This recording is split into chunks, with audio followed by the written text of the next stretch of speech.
Well, I went on a Sunday morning, stood in line for more than an hour, and then finally began the trek to the top. 387 stairs in all, but for a singular view of Paris and a journey through the heritage of France. This is the Cathedral of Notre Dame.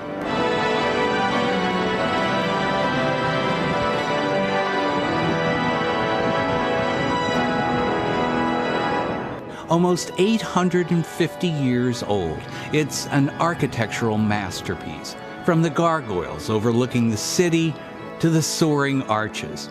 It helped change architecture forever, ushering in the Gothic style. Even if it's better known from Victor Hugo's novel, The Hunchback of Notre Dame, which, by the way, played a pivotal role in the cathedral's history, but I'll come back to that, because real people do work here. I mean, dozens of them every day, like Jean-Pierre Leguet, one of the three organists. They're considered among the best in the world. He's been here for 25 years. And Claude Bouchard, who has a small shop nearby, he's been coming at dawn every Friday for 35 years. There are sacristans, guards, and volunteers, and many of the choir members were trained in the cathedral's own school.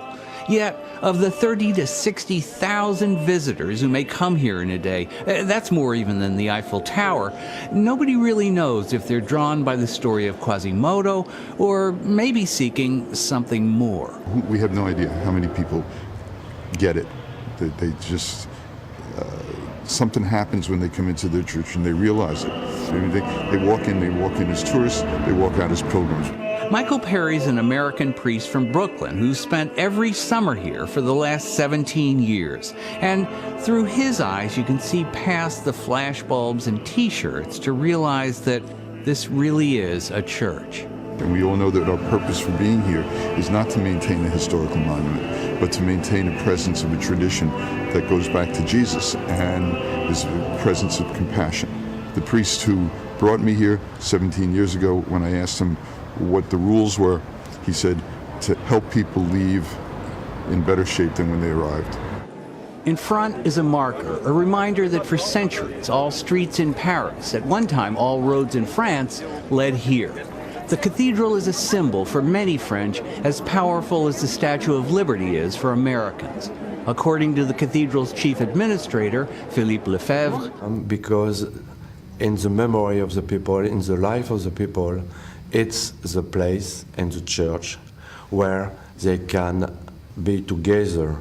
One example was after the crash of Air France Flight 447 from Rio to Paris.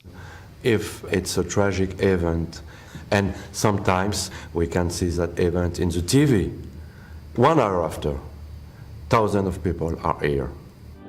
In fact, the cathedral's equipped with closed-circuit TV for overflow crowds, and every August 15th, thousands line the banks of the Seine for a procession celebrating the Virgin Mary. But once the congregation leaves the church, the choir stays behind, singing not to an empty cathedral, but you see those microphones? They're actually broadcasting live to radio trucks in the street. So the cathedral may be old, but it's not out of date. When it was built, churches were squat and almost windowless, but the bishop who commissioned Notre Dame wanted it filled with light and reaching to the heavens. The problem was engineering a structure that could withstand the enormous weight of its lead roof. And because it's so heavy, it puts pressure down on the wall, and the wall would buckle out. They needed some way to brace the walls, and the solution were these towers called flying buttresses.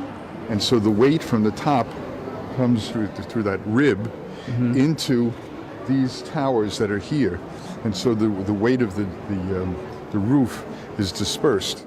It not only allowed them to go higher, but to open the walls for the great windows. The only thing that can weaken the structure is water.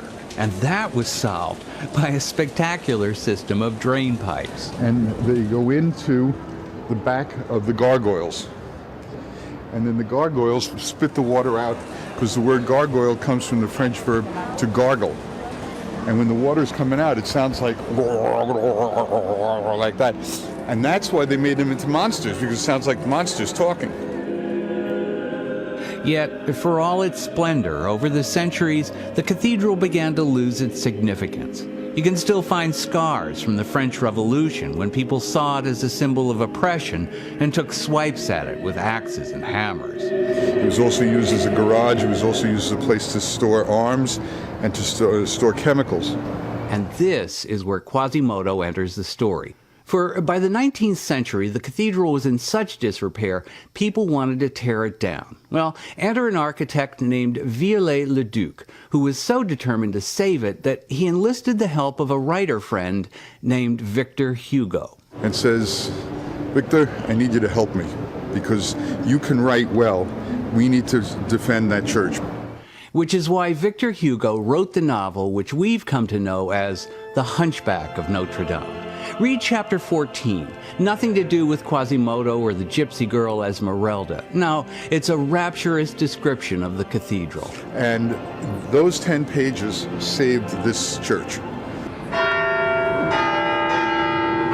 So, Quasimodo's legacy may be one reason to climb almost 400 stairs. Just don't be dismayed that the bells are now rung electronically. And the only one open to the public, the Great Bell, Le Bourdon, it's known in French, is only rung on special occasions. It's so heavy, more than 13 tons, that it can actually shake the tower. No, there's lots of people who just... I had an experience one time, a long time ago, when this woman showed up at the front door of the church with her cousin Camille. I'll never forget the woman's name. And she said, and Camille said, come on, let's go in. She said, nah, you've seen one, you've seen them all.